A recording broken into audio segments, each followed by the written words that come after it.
É isso aí, alô você que está em casa, tudo bem? Bom dia, boa tarde, boa noite, eu sou o professor Dicleto, estou aqui para começar o nosso curso de discursivas para o concurso de São José do Rio Preto. Pois é, a Banca Fundação Carlos Chagas vai cobrar uma questão discursiva e eu estou aqui para desmistificar a questão discursiva para você. A questão discursiva, ela tem sido cobrada com mais frequência em provas da área fiscal. Foi cobrado na Cefaz da Bahia, pela FCC, foi cobrado no ISS de Manaus, também pela FCC, vai ser cobrada na Cefaz Alagoas, pela Banca CESP, e no concurso de São José do Rio Preto também vai ser cobrada. Já vimos aqui que tem uma questão de até 30 linhas. E aí o que acontece? Na área fiscal, a grande maioria dos alunos estuda para marcar o X no lugar certo. E o estudo com exercícios, com questões objetivas, questões de múltipla escolha, é diferente do estudo para se resolver uma questão discursiva. Precisa fazer uma pequena adaptação e eu estou aqui para isso, para te ajudar nessa adaptação. Tá bom? Olha só como vai ser o nosso curso. Nesse primeiro encontro que nós estamos tendo aqui, a gente vai fazer um pequeno bate-papo, coisa rápida, tá? Para você entender como que será o nosso curso. Olha lá.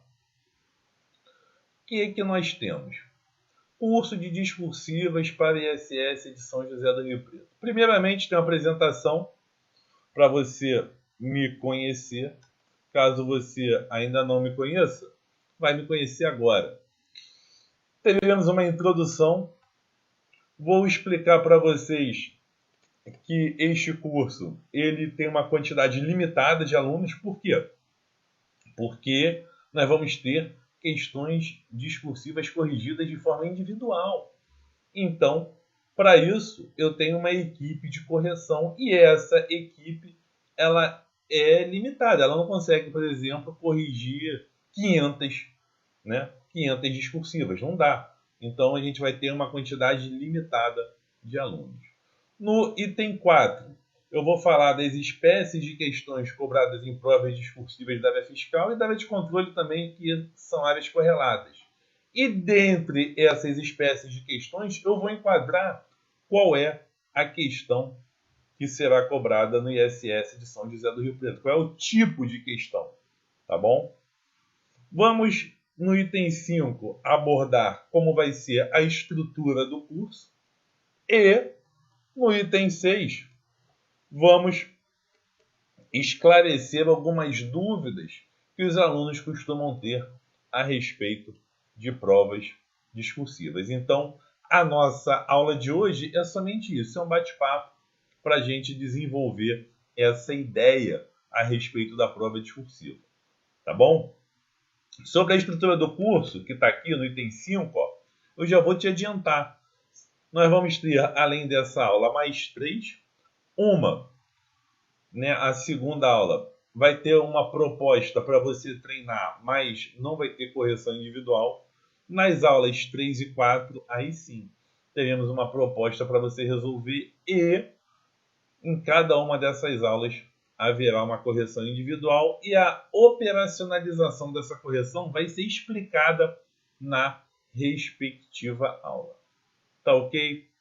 Tranquilidade, gente? Então vamos lá. Vamos brincar aqui, vamos fazer um bate-papo para você poder me conhecer um pouco da minha experiência com prova discursiva. É possível que você me conheça. Pô, Dicléo, já sei que você dá aula de Direito Civil, já estudei Direito Civil com você, sei que você dá aula de Direito Penal, estudei Direito Penal com você, Legislação Tributária Municipal também. Desculpa que eu estou aqui tomando aguinha na garrafa, fez um barulhinho. E não sabia que você estava dando aula de discursiva. Como que é esse seu curso de discursiva? Então vamos lá, porque eu estou aqui para te explicar exatamente isso e a razão de eu estar aqui me propondo a ministrar esse curso de questão discursiva. Beleza? Então olha só, gente. Se você não me conhece, a minha apresentação é essa. Eu ocupei por mais de 9 anos o cargo de auditor fiscal tributário do município de São Paulo, o nosso famoso ISS São Paulo.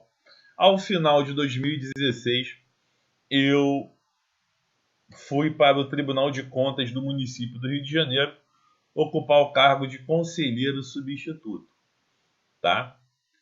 E aí, no início da minha jornada para concursos, lá em 2005, 2006, eu também fui aprovado no concurso para o ICMS da Paraíba e no concurso para o ICMS do Rio Grande do Sul.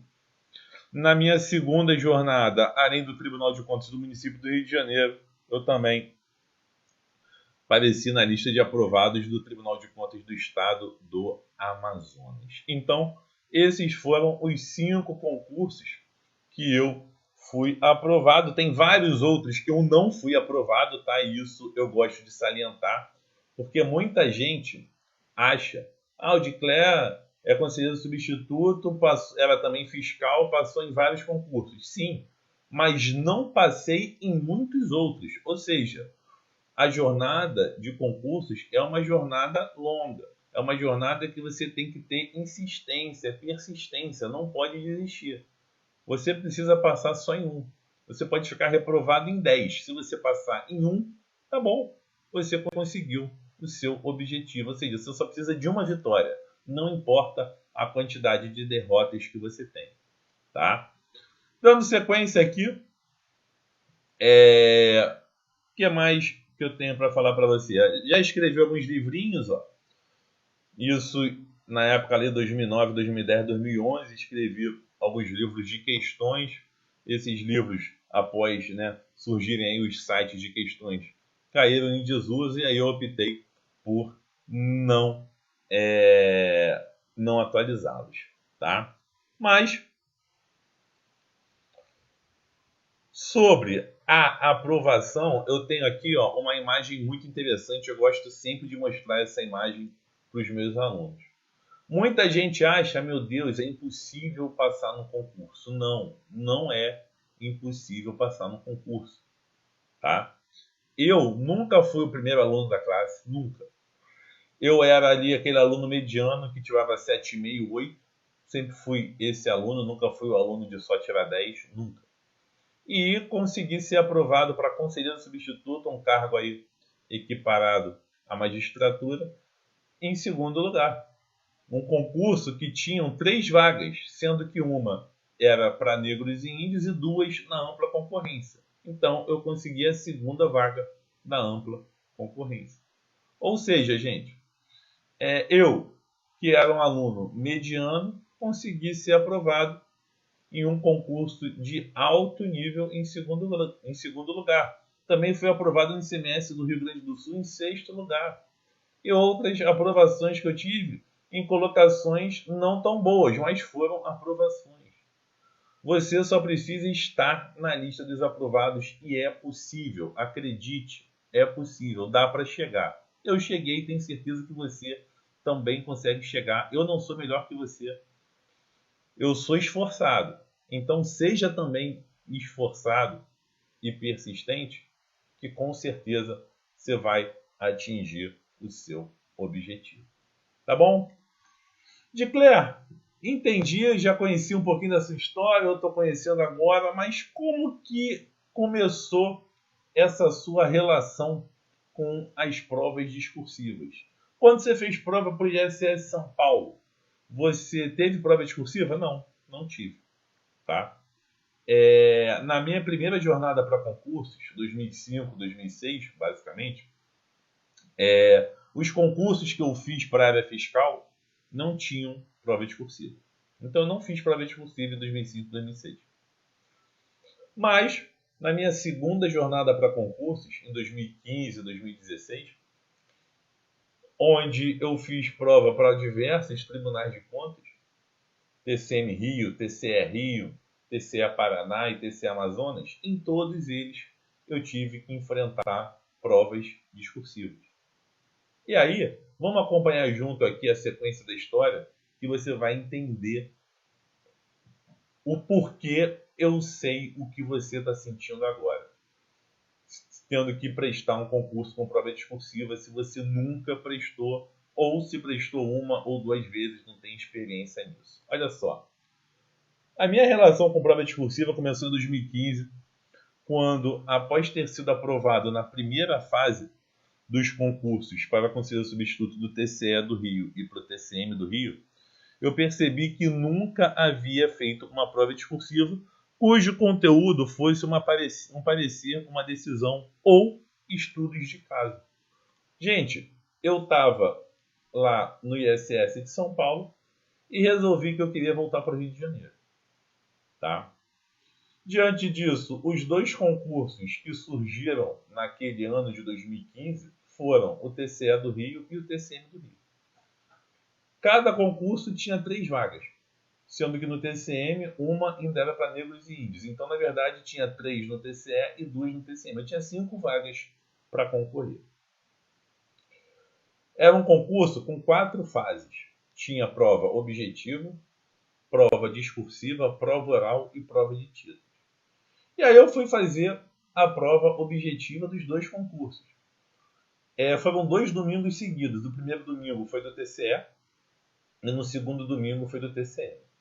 Quando eu saí das provas objetivas, que eu conferi o meu gabarito, eu vi que eu tinha ido bem e que provavelmente eu estaria na segunda fase dos 2 concursos. E aí eu pensei, caramba, agora eu tenho que, entre aspas, aprender a fazer uma prova discursiva. Eu já tinha feito prova de redação, vestibular, colégio naval, né? Na faculdade, lá na escola naval, várias provas discursivas, normal. Mas para concurso, em se tratando aqui de um estudo de caso, eu nunca tinha feito. E aí, eu comecei a olhar algumas questões de provas anteriores e percebi que elas são bem mais complexas do que eu imaginava num primeiro momento.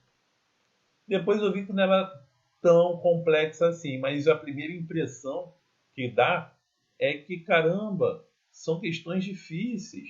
Pois é, mas não são tão difíceis assim. Existem técnicas, existem metodologias que nós temos que abordar, temos que utilizar para poder ter uma boa nota numa questão discursiva de estudo de caso. Então, olha só, gente. Vamos continuar aqui o nosso bate-papo. Dando sequência, deixa eu só dar uma ajeitada aqui na minha mesa digitalizadora, dar uma puxadinha para ficar mais perto de mim. Pronto. Aqui está. Já dei a ajeitadinha. E aí, foi a partir daí, desse momento, que eu me deparei com a necessidade de ter que fazer uma prova discursiva, que eu pesquisei bastante sobre métodos utilizados em provas discursivas da área fiscal e de controle e gestão. E acho, que essa pesquisa deu certo, porque eu fui o segundo colocado no concurso para o TCM do Rio. A nota da prova discursiva que eu tive no concurso para o TCM do Rio foi a terceira maior nota. E estou muito feliz, me sinto aí honrado em ocupar esse cargo. Mas olha só. Diclan, então é tranquilinho, eu vou resolver aqui 3, 4 questões e vou aprender. Não, não é assim. Tá?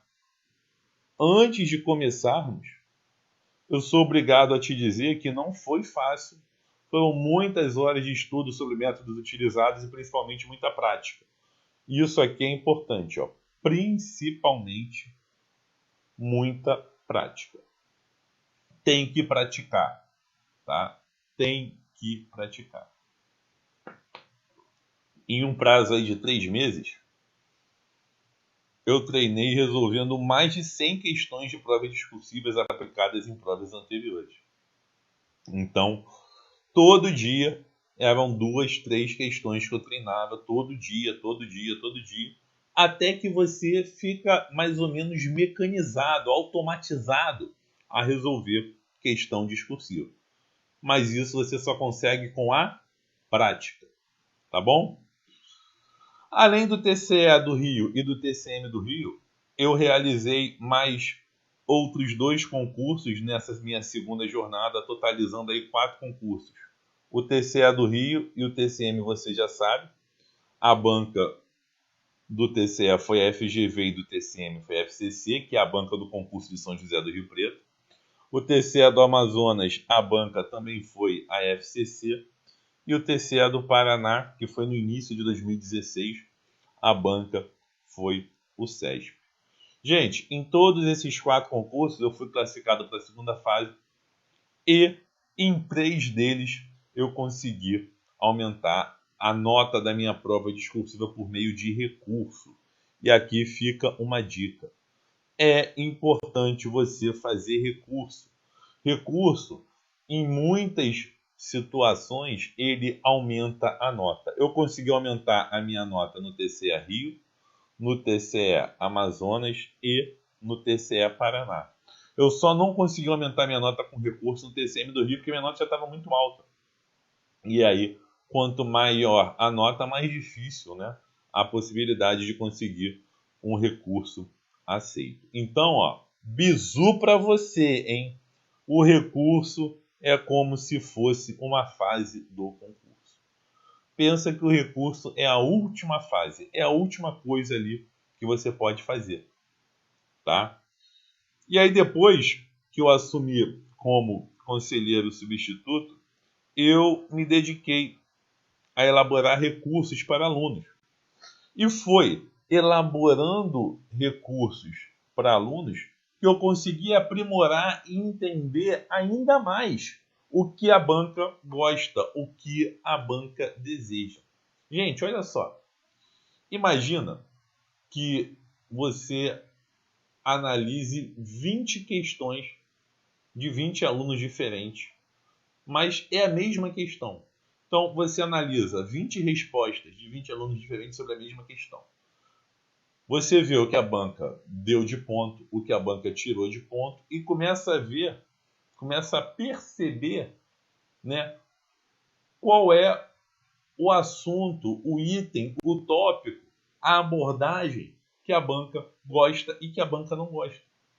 Então foi por meio da elaboração de recursos que eu consegui me aprimorar ainda mais. E comecei a perceber o jeitinho da banca, tanto a FCC quanto o SESP. E aí, elaborando esses recursos, eu consegui êxito em alguns recursos na prova do ISS de Teresina, no TCE da Paraíba em 2017. Aqui, inclusive, no TCE da Paraíba, se eu não me engano, a aluna que eu fiz o recurso saiu de 11º lugar para 2º lugar. Tá? No TCM da Bahia, na Controladoria Geral do Município de Niterói e no TCE de Minas em 2018. Em 2019 eu ainda não fiz nenhum recurso, então não tenho nada para dizer. Está chegando aí o ISS de Manaus, está chegando aí a época de recurso da Cefaz da Bahia. Vamos ver se eu vou conseguir alguma coisa. Acredito que sim, tá? Mas qual é o ensinamento que tem que ficar para você aqui? Recurso é como se fosse uma fase do concurso. Lembre-se disso. Tá bom? Tranquilo? Gente, é justamente essa historinha aí que eu contei aqui, ó, na sequência, tá? E é por isso que eu me sinto apto a ministrar esse curso de provas de questões discursivas para você. No que tange especialmente ao edital de São José do Rio Preto, o que aconteceu? Nós temos aqui, ó, o seguinte. O item 8.3 do edital fala que a nota da prova objetiva para auditor fiscal tributário municipal, ela corresponderá à média aritmética ponderada das notas obtidas em cada prova, na escala de 0 a 10. Então, a nota da prova objetiva, no meu entendimento, vai variar de 0 a 10. E vai ser uma média ponderada porque a prova objetiva de conhecimentos gerais terá peso 1 e de conhecimentos específicos terá peso 3. De modo que isso na prova objetiva, né? Na prova discursiva, ou melhor, na questão discursiva, o que nós temos? Uma questão, estudo de caso, também avaliado na escala de 0 a 10, considerando habilitado o candidato que tiver obtido nota igual ou superior a 5. Ou seja, gente, se a pontuação máxima da prova objetiva é 10 e da prova discursiva também é 10, eu vou ter aí uma pontuação máxima não de 200, desculpa, ficou digitado um 0 a mais aqui, e sim uma pontuação máxima de 20.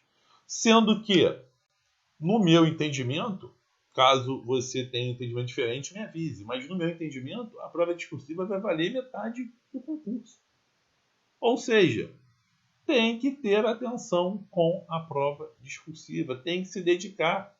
Não dá para pensar, eu sempre fui bom em redação, vou chegar lá e vou bem na questão discursiva. Não, ela vale metade do concurso. Então, vamos ter atenção a isso. Na sequência, o que eu separei aqui para nós? Outro ponto interessante. Percebe-se que a prova discursiva, além de ser eliminatória, o candidato deve ter nota mínima de 50, pode colocar dentro da prova da quantidade de vagas, pois ela representa metade, como eu falei, da pontuação. O que nós vamos ter na nossa prova? 30 questões de conhecimentos gerais, com peso 1.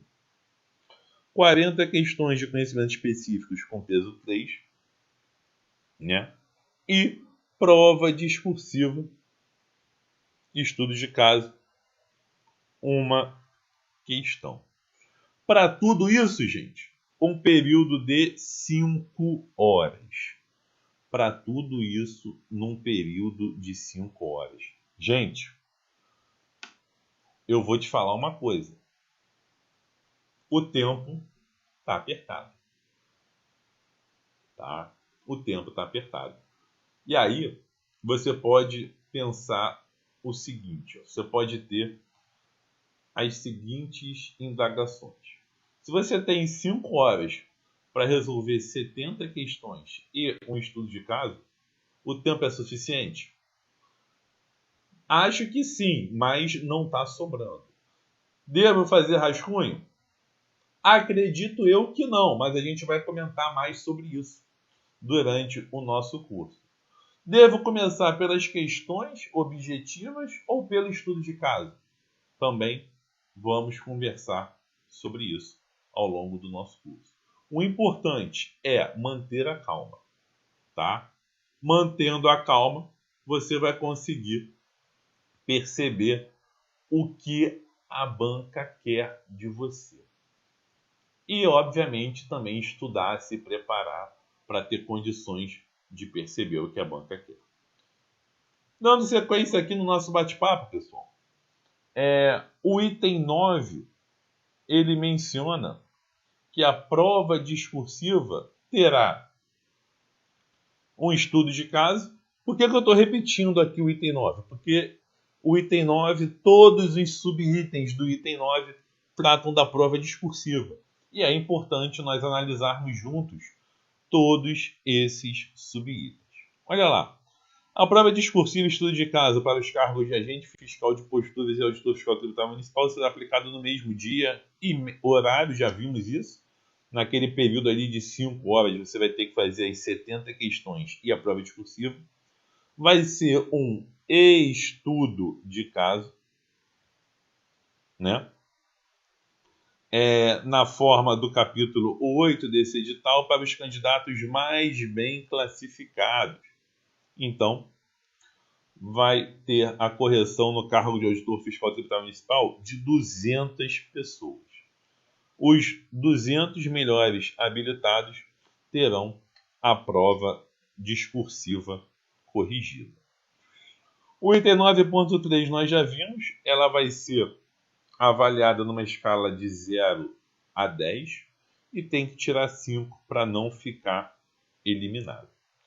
O item 9.4 diz que, na aferição do critério de correção gramatical, por ocasião da avaliação de desempenho da prova discursiva, estudo de caso a que se refere este capítulo, deverão os candidatos valer-se das normas ortográficas em vigor. E uma novidade para a gente, né? Vai ter que se valer aí das normas ortográficas após a reforma ortográfica que aconteceu aí em 2008 e foi alterada em 2012. Então tem que utilizar as normas novas, as normas atualizadas. O item 9.5 é importantíssimo, pessoal.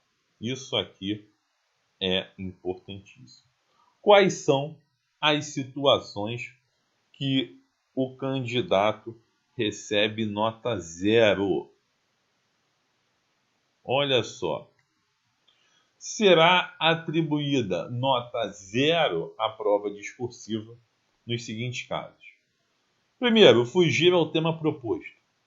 Imagina que a questão de estudo de caso fale sobre incidência de ISS e você venha falar de ITBI. Você está fugindo ao tema proposto. Não pode. 9.5.2. Apresentar textos sob a forma não articulada verbalmente.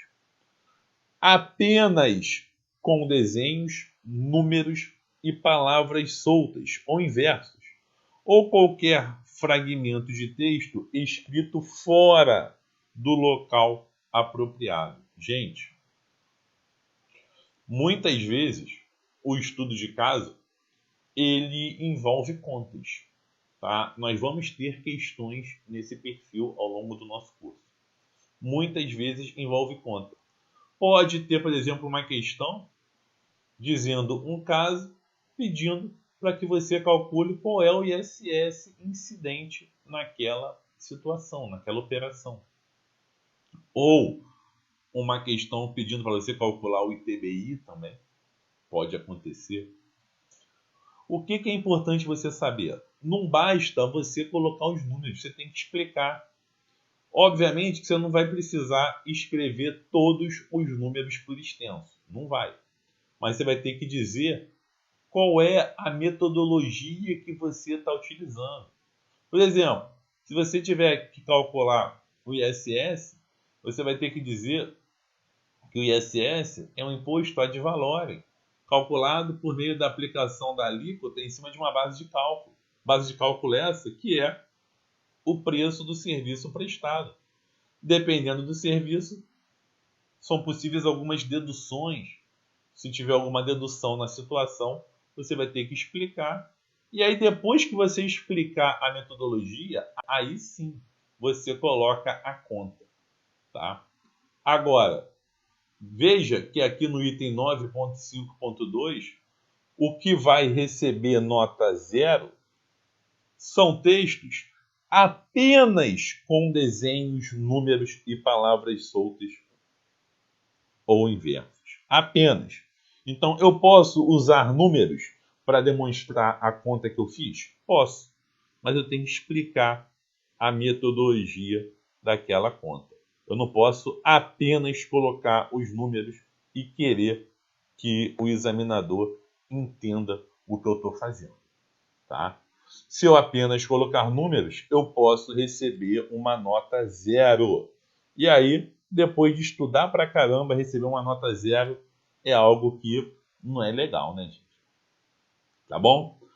9.5.3. Vai ter um quadradinho lá para você assinar a sua prova, para depois poder ser feito um exame grafotécnico de que aquela assinatura realmente é sua. Se você assinar fora do local apropriado, nota 0. Tá? Apresentar qualquer sinal que de alguma forma possibilite a identificação do candidato. Gente, se tiver, por exemplo, uma estrelinha na linha 5, obviamente que isso é um sinal que possibilita a identificação do candidato e a banca pode interpretar isso e atribuir nota 0 para você. Então, cuidado. Cuidado até mesmo com rasuras. Nós vamos falar sobre isso ao longo do nosso curso. Tá? Obviamente que se o lugar da resposta estiver em branco, você também vai receber nota 0.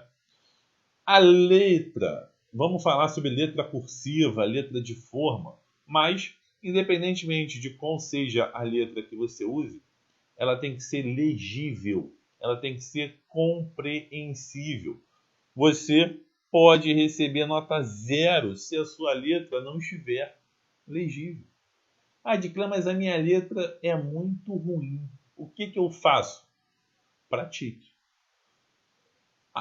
Hoje, pega uma caligrafia, pratica. Porque você vai ter que escrever até 30 linhas de forma legível. Tá?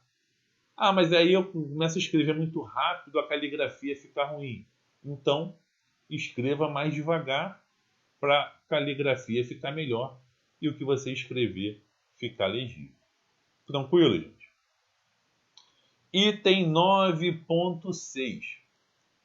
Ou seja, todos os subitens do 9.5 tratam de situações em que a banca poderá atribuir nota 0. Inclusive o 9.5.7 que diz, não atender aos requisitos definidos na grade de correção, máscara de critérios definidos pela banca examinadora. O famoso espelho da banca, né? Então, se não atender a nenhum dos requisitos definidos no espelho, também vai receber nota 0. 9.6. Não será permitida nenhuma espécie de consulta. Diclã, poxa, não pode consultar nada, nem um códigozinho? Não, nesse concurso não pode. É ruim? É, para você e para todo mundo.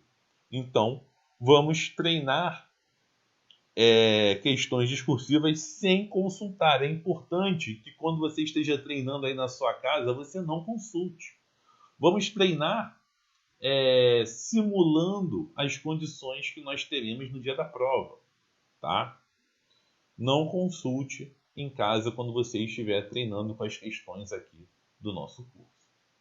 Seguindo, 9.7. Você vai ter aí o máximo de 30 linhas para responder a sua questão. Diclã, eu posso usar 15, 18? Olha, se a banca está disponibilizando 30 linhas para você, possivelmente ela vai criar um estudo de caso de modo que você utilize uma quantidade de linhas para responder de forma satisfatória próxima das 30 linhas.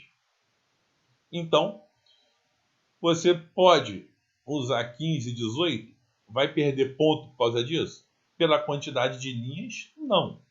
Mas, possivelmente, se você responder com 15, você não vai estar abordando todos os itens que o espelho da banca vai estar pedindo.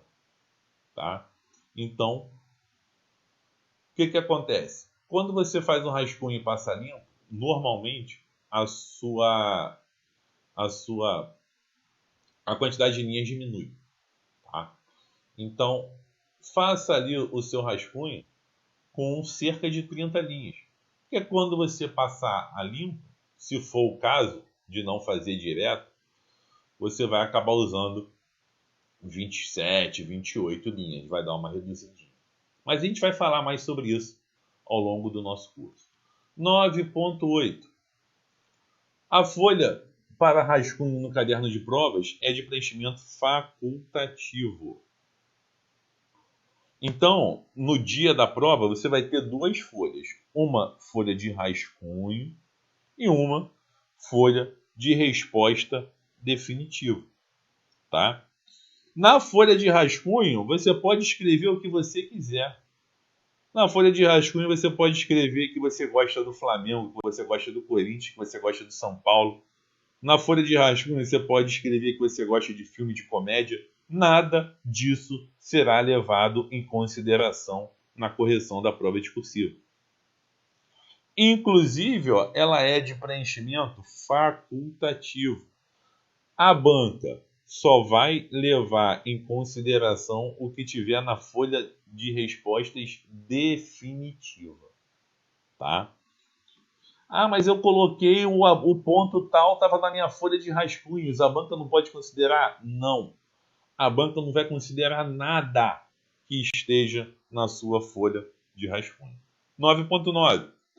A grade de correção barra máscara de critérios contendo abordagem e requisitos de resposta definida pela banca examinadora, as respostas apresentadas pelo candidato e a pontuação obtida pelo candidato serão divulgados por ocasião da vista da prova discursiva. Então, nesse período aqui de vista, é que você poderá interpor recurso, tá?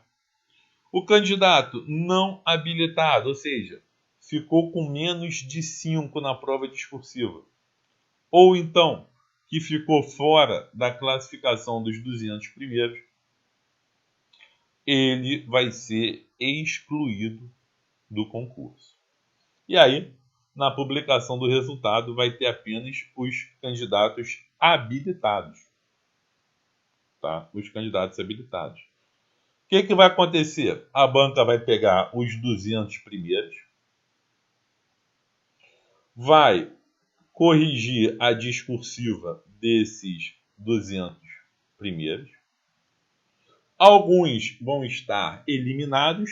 Suponha que 80 tenham sido eliminados. Então vai divulgar a lista definitiva com 120 pessoas. É isso que a banca vai fazer.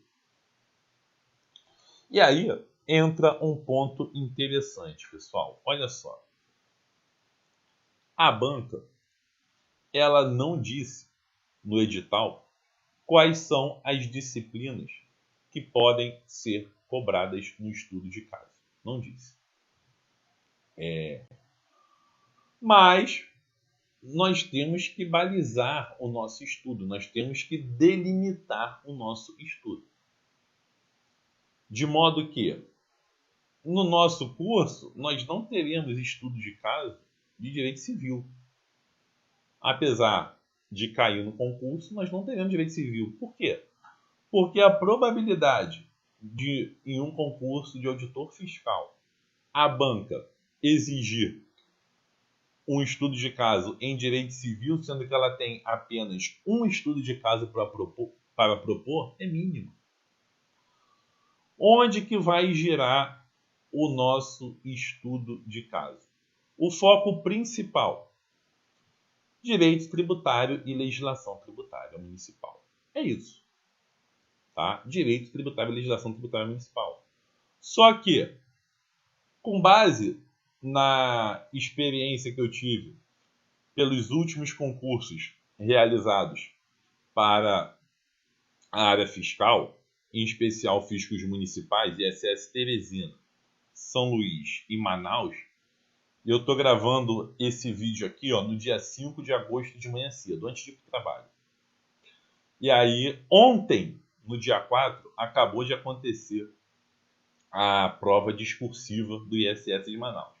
Nem foi divulgada essa prova ainda, mas eu conversei com 2 alunos que fizeram essa prova e já sei que no ISS de Manaus cobraram um estudo de caso bem amplo,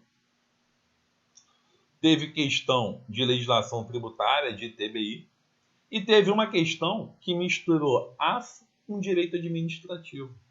Pois é, num concurso da área fiscal, a banca cobrou uma questão de AFO com direito administrativo.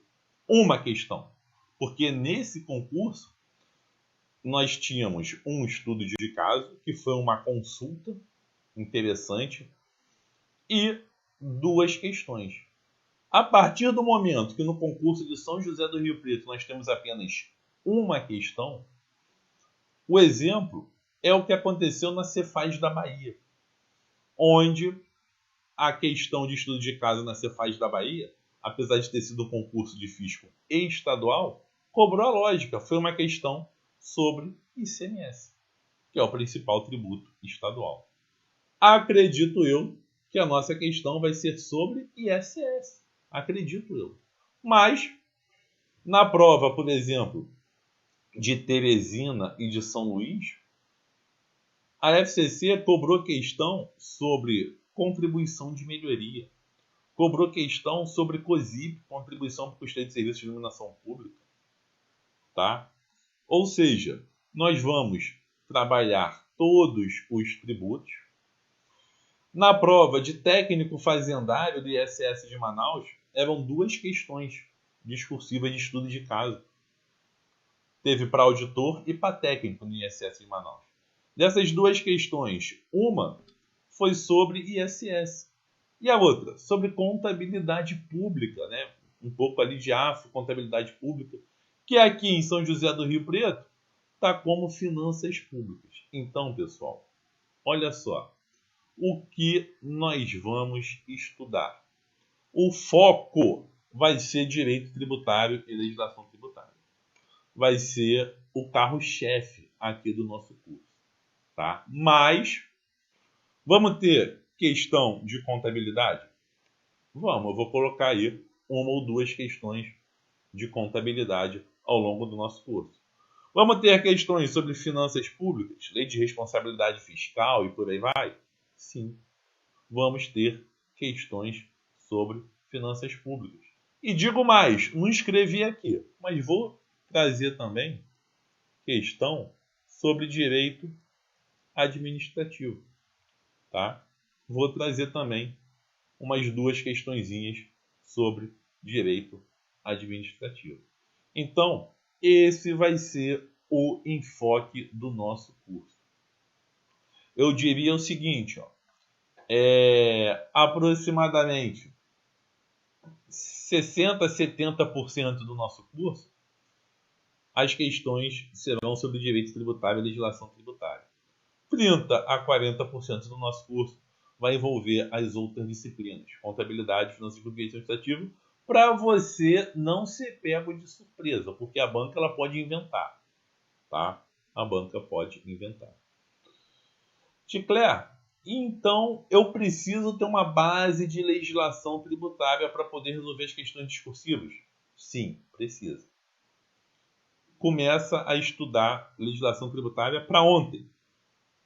Já tem que trabalhar bem legislação tributária e eu vou colocar diversos casinhos ao longo do nosso curso.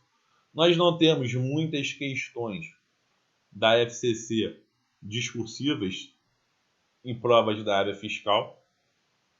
Como eu disse para você, os 3 principais concursos da área fiscal que cobravam questões discursivas foram Teresina, São Luís e Manaus. Teresina em 2016, São Luís em 2018 e Manaus esse ano. Sendo que a prova de auditor de Manaus aconteceu ontem. A de técnico fazendário, eu tenho ela aqui comigo e ela vai estar no nosso curso. Agora, a prova de auditor, ela só vai ser divulgada nos dias 18 a 20 de setembro, que é quando a gente tem o período de recurso. Então, vamos ver se vai dar tempo de eu colocar essas questões da prova de auditor de Manaus no nosso curso aqui. Vou tentar, tá? 18 a 20 de setembro. Vamos ver se eu consigo, né? Acho que vai dar para colocar na última aula sim. Vou fazer esse esforço aí para tentar colocar na nossa última aula as questões. Nem que eu tenha que atrasar um pouquinho a última aula, mas é importante, né? Questões fresquinhas que acabaram de ser cobradas aí pela banca FCC. Pessoal, vou fazer aqui um pit stop, já que a gente está com 44 minutos de vídeo. E aí, no próximo bloco, eu continuo a falar dos itens 3, 4 e 5 do nosso curso. Tá bom? Um abraço e até daqui a pouco. É isso aí, gente. Estamos aqui de volta. Segundo bloco do nosso primeiro bate-papo. Nesse bate-papo, como eu disse, estamos apenas nos entendendo, conhecendo aí um pouco da característica das provas discursivas. E dando sequência aqui ao nosso sumário, o item 3, como eu já havia previamente mencionado, ele trata da quantidade limitada de alunos e equipe de correção. Eu já disse, né, que não tem como eu oferecer curso para 500 pessoas. Existe aí uma quantidade limitada de vagas, justamente por conta da equipe de correção e para poder também fazer um trabalho bacana, né? Um trabalho mais personalizado, digamos assim. Conclusão, se você quer fazer esse curso, se inscreve logo, pois é bem provável que a quantidade de vagas se esgote ao longo aí do período de tempo entre o edital e a prova. Tá bom? Questão agora de número 4. Espécies de questões cobradas em provas discursivas das áreas fiscal e de controle e gestão. Isso aqui é mais para curiosidade que eu coloquei aqui no nosso primeiro bate-papo, porque o próprio edital já falou que nesse concurso nós teremos um estudo de caso, né? Mas é interessante você saber, talvez para outros concursos, que em provas da área fiscal e de tribunais de contas existem questões conceituais também, peças que podem ser decisões, acórdãos, votos e relatórios, e também parecer ou instrução, parecer técnico, instrução técnica. Então, essas são, basicamente, aqui de forma resumida, as 4 espécies de questões discursivas cobradas em provas da área fiscal e de gestão. Para exemplificar, ó um exemplo aqui de questão conceitual que foi cobrada na prova do Tribunal de Contas do município de São Paulo. O artigo 48 da Lei de Responsabilidade Fiscal trata dos instrumentos de transparência, e pergunta: quais são esses instrumentos de transparência? Quais os prazos e a periodicidade? Quais os prazos, Então, aqui, questão conceitual, tá? ISS de Jundiaí. Discorra sobre as diferenças entre o Instituto da Revisão de Preços e de Reajuste Contratual, apontando suas principais características e requisitos autorizadores. Gente, questão conceitual, não é um estudo de caso. Está pedindo, né, cobrando conhecimento acerca do que é a revisão de preços e do que é o reajuste contratual. CESP, a CESP também tem várias questões conceituais. Olha o que ela cobrou aqui para analista de controle no TCE do Paraná. Fala da Lei 8666 e pede, discorra sobre a modalidade de intervenção que a administração pública está autorizada a executar em propriedade. E aponte as possíveis situações, tal. Então, não tem nada aqui de caso prático, e sim pontos conceituais, nesse caso do direito administrativo. Beleza? Estudo de caso é aqui, É aqui que está o tipo de questão que vai ser cobrado no concurso de São José do Rio Preto. Por exemplo, nessa primeira questão aqui, eu trouxe uma questão da Banca CESP que trata sobre direito tributário. João Amorim é microempresa, contribuinte de impostos federais, estaduais e municipais. Mensalmente, essa empresa declara por intermédio de guias tributários valores de referidos tributos. Em janeiro de 2015, essa empresa declarou Então, conta um monte de coisa, conta um fato. E aí pergunta: com relação aos fatos, objeto da situação hipotética acima narrada, responda de forma fundamentada. Isso é sempre importante. Tem que dizer a razão. Os créditos tributários de janeiro, fevereiro e março estão constituídos? Então você vai ter que dizer sim ou não e dizer o porquê, ou seja, fundamentar. Que providência administrativa a Receita Federal deve adotar para proceder à cobrança dos créditos de janeiro, fevereiro e março? A pessoa jurídica pode beneficiar-se do reconhecimento da espontaneidade para fins de aplicação do Instituto da Denúncia Espontânea? Qual a natureza da denúncia espontânea e a consequência do seu reconhecimento para a pessoa jurídica? Então, tudo isso relacionado com o caso acima. É um exemplo de estudo de caso. Esse foi da Banca CESP. Agora, eu tenho aqui um da FCC para você. Dá uma olhada nesse estudo de caso que caiu na prova do ISS de Teresina. Olha lá. Em 2010, o senhor Antônio Silva adquiriu a propriedade de um terreno localizado em valorizado bairro residencial na zona urbana do município de Teresina. Tal aquisição se deu por escritura pública e foi devidamente registrada no cartório de registro de imóveis competente. Em 2012, ele fez uma obra. Em 2013, com problemas financeiros, decidiu vender o imóvel. E aí conta toda uma historinha. E no final pergunta: diante dos fatos narrados e considerando a incidência do IPTU no exercício de 2016, responda justificadamente, sempre assim, pessoal, tem que justificar. O imóvel descrito está sujeito a imposto na condição de terreno ou de prédio. Você vai ter que dizer se é terreno ou prédio e justificar o porquê. Como deve ser determinado o valor da base de cálculo do imposto, tendo em vista a obra de construção civil ainda não estar concluída. Ou seja, a base de cálculo do imposto leva em consideração o valor venal da construção ou somente o valor venal do terreno. É isso que você tinha que responder aqui e justificar. Então, isso é um exemplo de estudo de caso totalmente compatível com o concurso de São José do Rio Preto, tá? Até porque é a mesma banca, né? O item 4.2, ou melhor, 4.3, mostra um exemplo aqui de decisão, acórdão, relatório ou voto. Então, ó, o que caiu no concurso do TCE do Rio para conselheiro substituto? Inclusive, gente, essa prova aqui do TCE do Rio que eu fiz, eu não consegui terminar. Pois é, faltou tempo, fiquei com a nota baixa e acabei sendo eliminado, mas por conta do tempo. Foi um aprendizado que eu tive aqui. Eu vi que o tempo ele é muito precioso em provas discursivas. Então você que escreve devagarzinho, fazendo rascunho com calma, cuidado, pois pode faltar tempo. Inclusive, ó, era uma resposta para ocorrer em até 90 linhas, tá? Pediu para redigir a decisão a ser proferida pelo Tribunal de Contas nesse exemplo aqui. Ou seja, decisão, tá aqui, ó. Tá?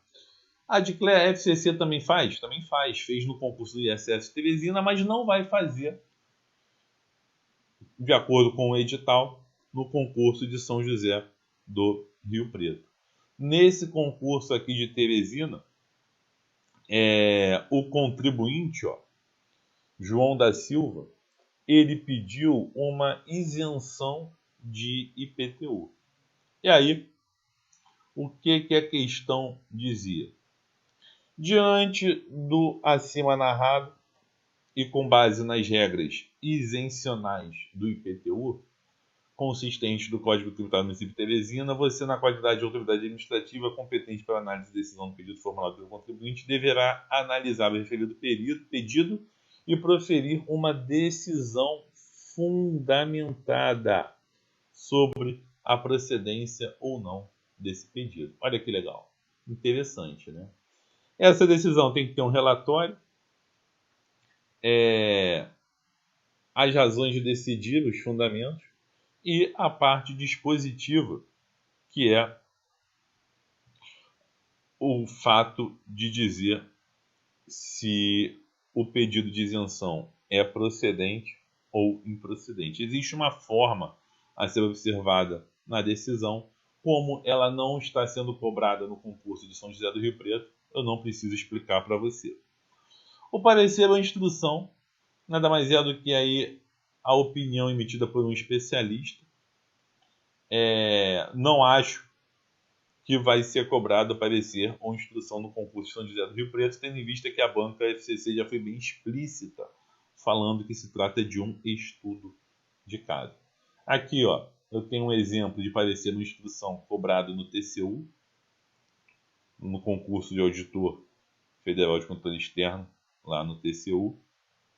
Parecer conclusivo, tá vendo?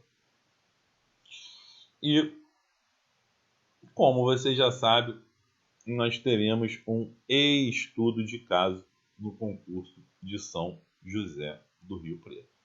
Então foi apenas um ponto aqui para esclarecer as espécies de questões discursivas que existem e para que você identificasse aquela que vai ser cobrada na sua prova, tá? O nosso curso vai ser focado no edital de São José do Rio Preto. Então, acredita e confia que vai dar certo. Próximo ponto aqui. Vamos falar da estrutura do nosso curso. Então, como eu disse para você, ó, nós vamos ter 4 aulas. A primeira é essa, é um bate-papo, tá? É um bate-papo tranquilo. Vou falar ainda, após esse tópico, de alguns aspectos formais que devem ser observados pelos alunos.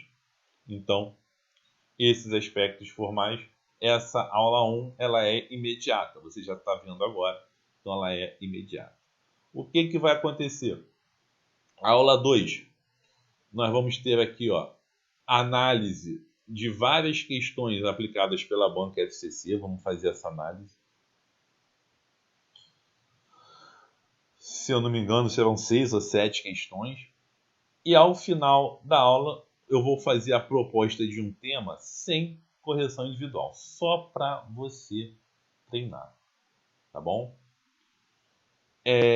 A nossa aula 3 vai ter análise e proposta de tema com correção individual de uma questão. Então tem essa data aqui, ó, a aula 2 até 30 de agosto, a aula 3 até o dia 13 de setembro.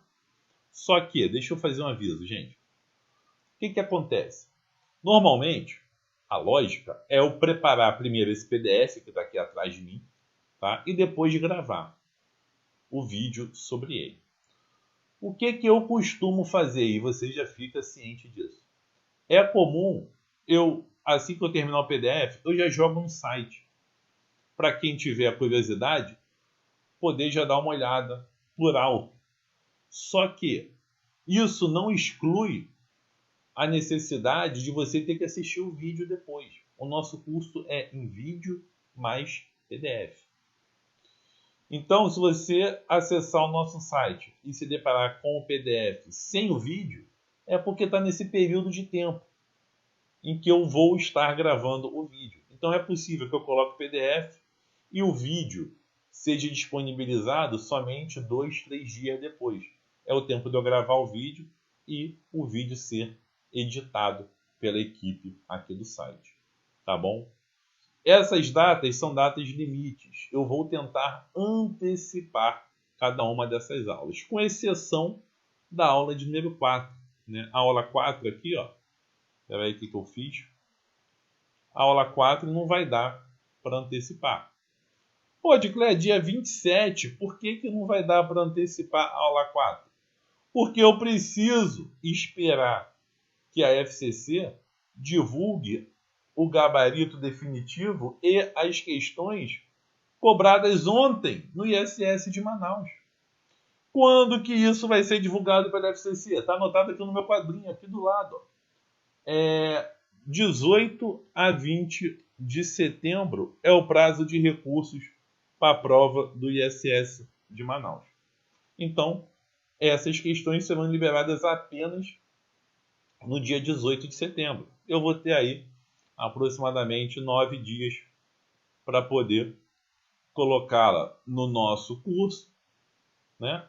E fazer a gravação comentando essas questões. Então, eu acho até que vou conseguir antecipar as aulas 2 e 3. A 4 é menos provável, porque eu tenho esse fator limitador aqui, que é a divulgação das questões do ISS de Manaus nos dias 18 e 20 de setembro.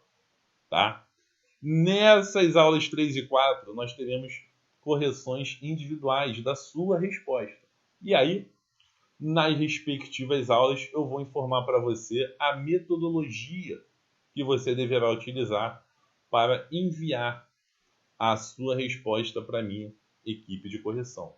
Isso eu divulgo na própria aula. Na aula 3 eu vou divulgar e na aula 4 eu também vou divulgar. Tá bom? Tranquilo, gente? Tá ficando claro como que vai ser o nosso curso? Show de bola.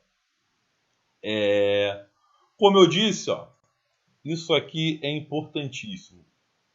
Alguns alunos em outros cursos acabaram deixando alguns vídeos de lado. O que aconteceu aqui? Não ficou amarelinho, não? Pô, quero botar o amarelinho aqui, ó. Cadê o amarelinho? Não tá ficando. Então, vou colocar novamente. Vou tentar mais uma vez. Agora ficou. Então, alguns alunos acabavam que não queriam ver os vídeos, ficavam só no PDF. Gente, isso não é um curso de Direito Civil, de Direito Constitucional, de Direito Tributário em PDF, não. Esse nosso curso, ele é composto de duas partes. Tem vídeo e o material de apoio, material escrito. Tem que assistir aos vídeos. A maior parte das informações eu passo nos vídeos e não no PDF. Nem que você assista de forma acelerada, 1.3, 1.4, 1.5, 2, aí é contigo. Mas não deixe de assistir aos vídeos. Tá bom? Na nossa sequência, eu tenho aqui, ó, dúvidas frequentes sobre provas discursivas. Olha que legal. Nesse próximo tópico eu respondo algumas perguntas que normalmente os alunos fazem.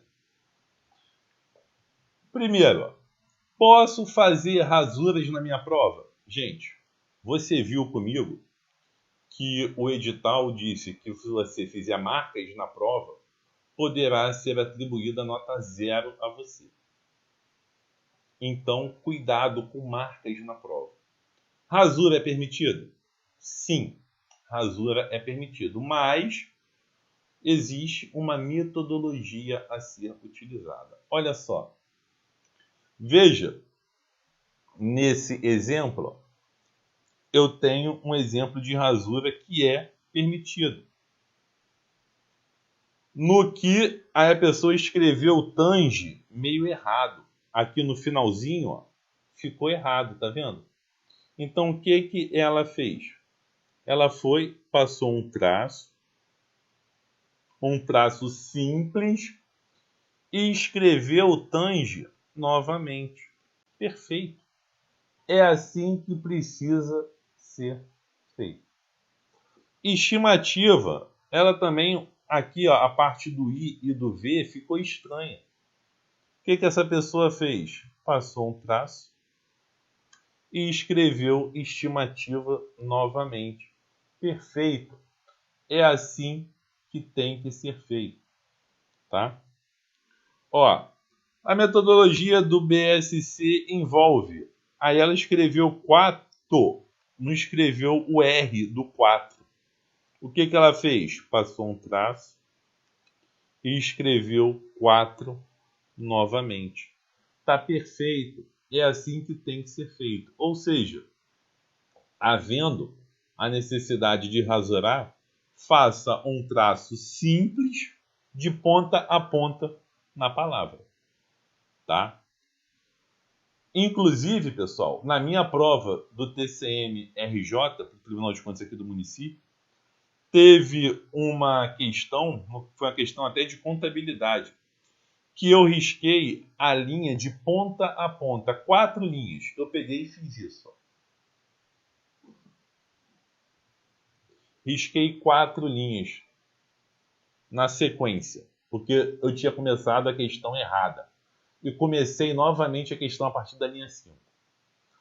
A FCC não me tirou nenhum ponto por conta disso. E eu sei que ela não me tirou ponto porque nessa questão eu tirei a pontuação máxima. Valia 10 pontos, eu tirei 10 pontos.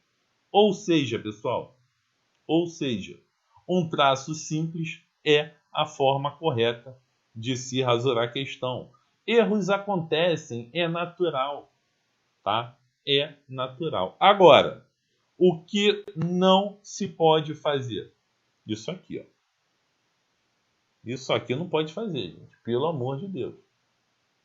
A banca, ela pode entender que essa rasura é um sinal identificador, e fazer uso do edital no item 9.5, atribuindo nota 0. Tá?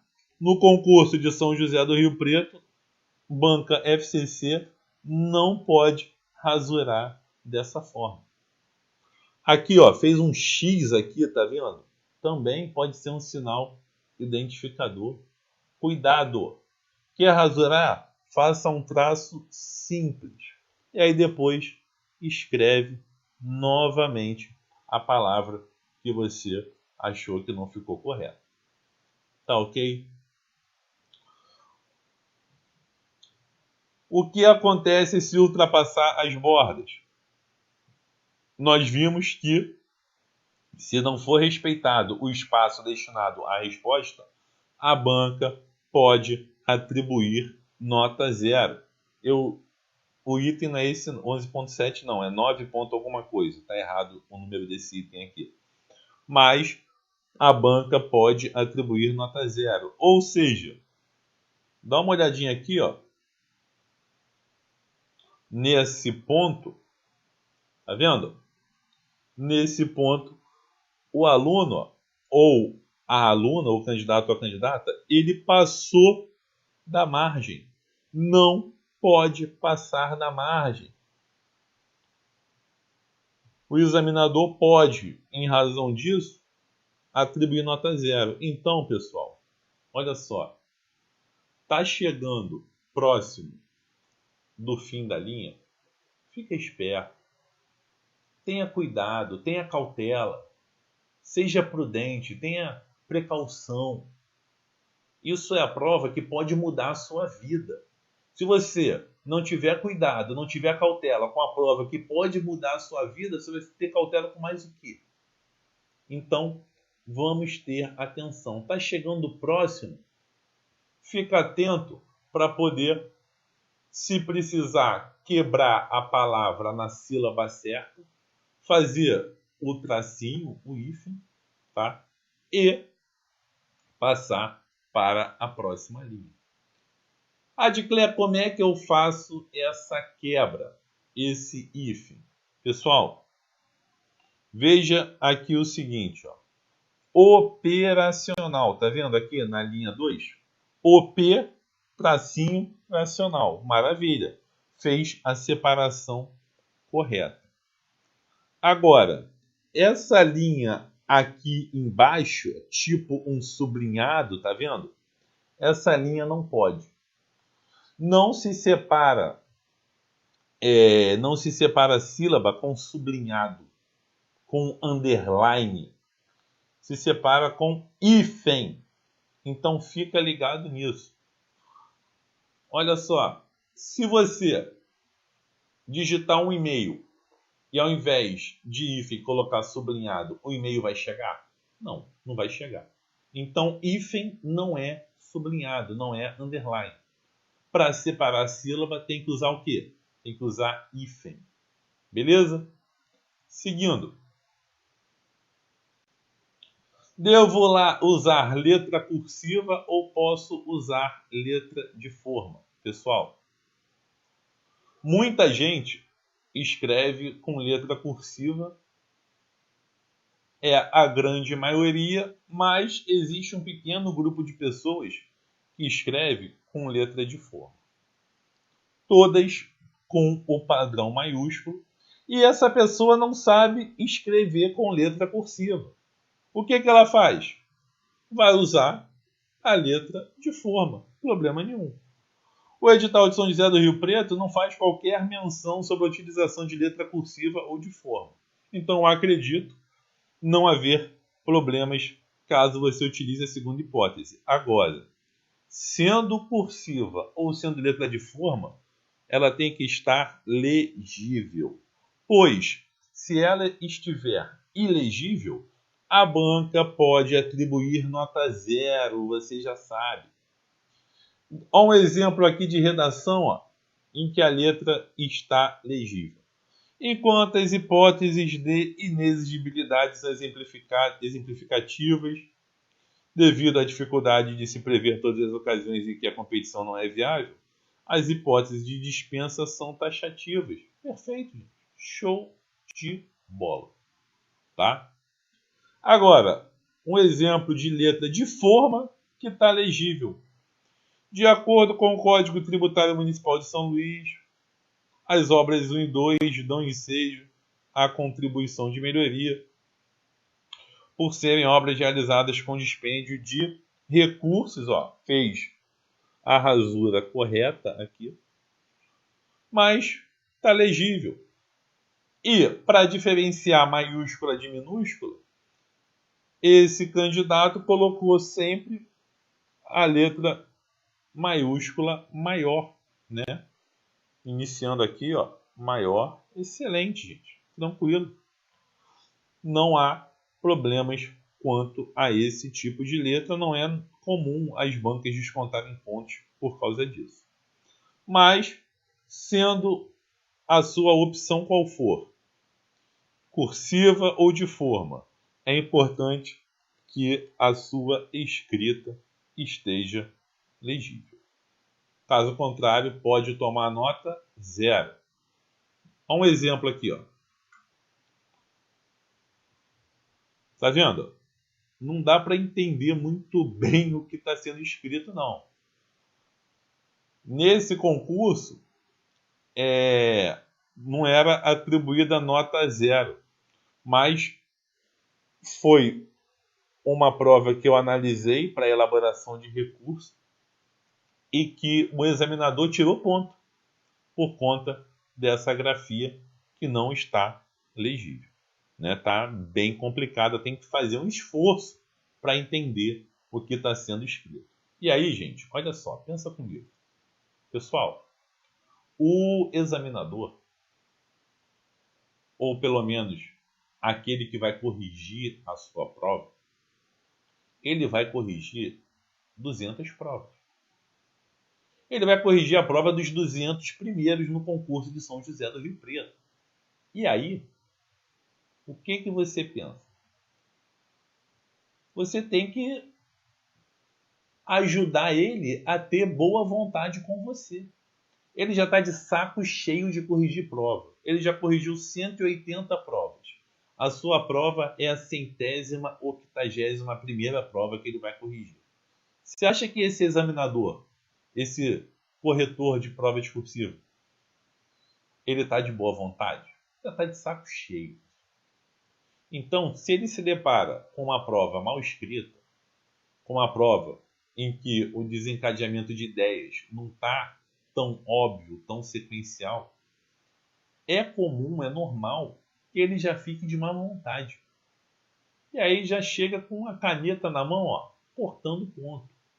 Ou seja, ajude o examinador a te dar uma boa nota. Como? Faz uma prova com uma boa apresentação. Coloca uma letra bacana para ele entender. Coloca as ideias organizadas para que ele possa entender de forma rápida. Não tem que ficar gastando tempo na sua prova buscando entender o que você queria escrever. Se você não utilizar uma sequência bacana de ideias, o examinador vai ficar de má vontade e pode tirar ponto por fazer disso. Então, ajude-o a te dar uma boa nota. Tá bom? Combinado, gente? O que mais que eu tenho que falar para você? Espaçamento de um parágrafo. Tem que dar espaçamento de parágrafo. Coloca ali um dedo seu, um dedão ou o dedo indicador, tanto faz, os dois podem, para poder fazer esse espaçamento de parágrafo, calculando o afastamento ideal. Tá? Quase finalizando a nossa aula, como devem ser as citações de artigo, lei, doutrina e jurisprudência. Olha só, no nosso concurso aqui, como é uma prova sem consulta, eu recomendo que você não cite número de artigo. Por quê? Porque se é uma prova sem consulta, a banca não vai te dar mais ponto porque você citou o artigo. Mas ela pode tirar ponto se você citar o artigo errado. Então, veja que se você citar o número do artigo correto, você não ganha nada mais por causa disso. Mas se você citar errado, você perde. Então, qual é o benefício de você querer citar o número do artigo? Não faça isso. Agora, tem que citar a lei? Tem. De acordo com o Código Tributário Nacional, papá. Tá? Não precisa citar o artigo do Código Tributário. Beleza? Então, seja cauteloso, gente. Vamos ser inteligentes, tá? Seguindo, ó. Citação de norma. Ao fazer a primeira referência em sua resposta, escreva a lei por extenso e coloque a abreviação que você usará entre parênteses. Nas próximas citações, basta que você escreva a abreviação. Veja a imagem do item anterior nas linhas 1, 2 e 13. Olha só, linhas 1, 2 e 13. Na linha 1, escreveu Constituição Federal CF 88. Na linha 2, citou somente CF 88. E na linha 13, novamente citou CF 88. Então, problema nenhum, tá? É assim que você faz menção, faz citações a leis. Adclare, se fosse a Lei 8666, pode botar. Eu gostava de usar assim, ó, Lei de Licitações e Contratos. E aí botava LLC entre parênteses. Era assim que eu fazia, tá? Depois, quando eu quisesse repetir novamente artigo tal da Lei de Licitações e Contratos, eu botava só LLC. Problema nenhum. Declare, se fosse Código Tributário Nacional, mesma coisa. Escreve Código Tributário Nacional a primeira vez que você utilizar isso.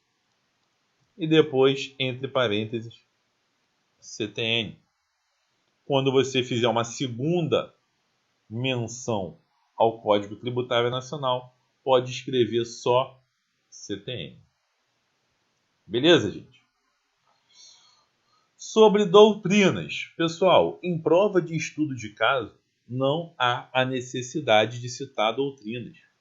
Maria Silvia de Pietro, Eli Lopes Meirelles, Hugo de Brito Machado, não precisa. Em prova de estudo de caso da FCC, não há necessidade de citar doutrinas.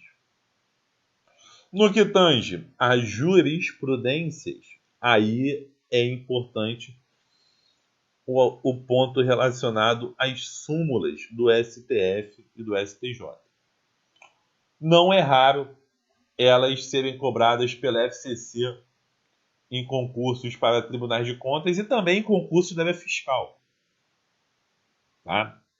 Então, tem que ficar ligado. É possível que você saiba o verbete, mas não saiba o número da súmula. Por exemplo, ó, aqui a súmula vinculante número 41. O serviço de iluminação pública não pode ser remunerado mediante taxa. Você sabe que o serviço de iluminação pública não pode ser remunerado mediante taxa, tem que ser remunerado mediante contribuição, que é a COSIP. E aí, você sabe disso, sabe que tem súmula sobre isso, mas não lembra qual é o número da súmula. Se você não lembrar do número, você vai manifestar o seu conhecimento mais ou menos da seguinte forma. É entendimento sumulado pelo Supremo Tribunal Federal que o serviço de iluminação pública não pode ser remunerado mediante taxa. Ponto. Mostrou que você conhece o conceito e você sabe que está sumulado. A banca vai tirar ponto por causa disso? Porque você não citou o número 41? Claro que não. Tá? Tenho certeza que se você fizer dessa forma, você não vai perder pontos. E olha só, Essa parte aqui do material, eu escrevi, né, essa estrutura de curso de discursiva, eu modelei ela.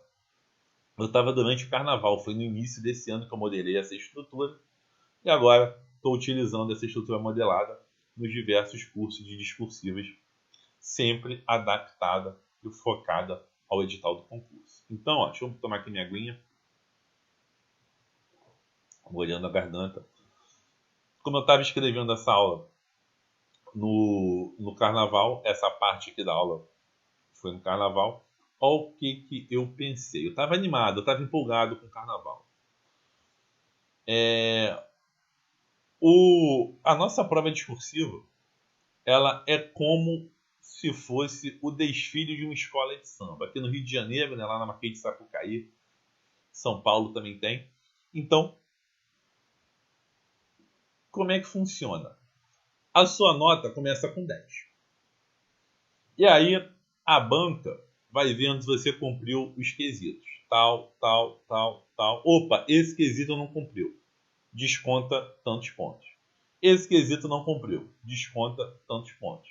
Então, para que você tenha a nota máxima em uma questão discursiva, você tem que tirar 10 em todos os quesitos da escola de samba.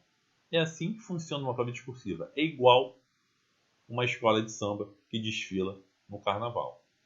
E aí, ó, vou te dar um exemplo. A comissão de frente é o primeiro parágrafo da questão discursiva. Olha que legal, fazendo uma analogia aí. O samba enredo representa a abordagem do tema proposto. As alegorias e os adereços significam a apresentação da grafia e a forma legível, né? A sua letra, se ela está legível ou não. A ala das baianas é tradicional, toda questão tem que ter, toda escola tem que ter. A bateria dita o ritmo para o desenvolvimento dos parágrafos, né? E a harmonia estabelece a coesão entre os diversos parágrafos escritos.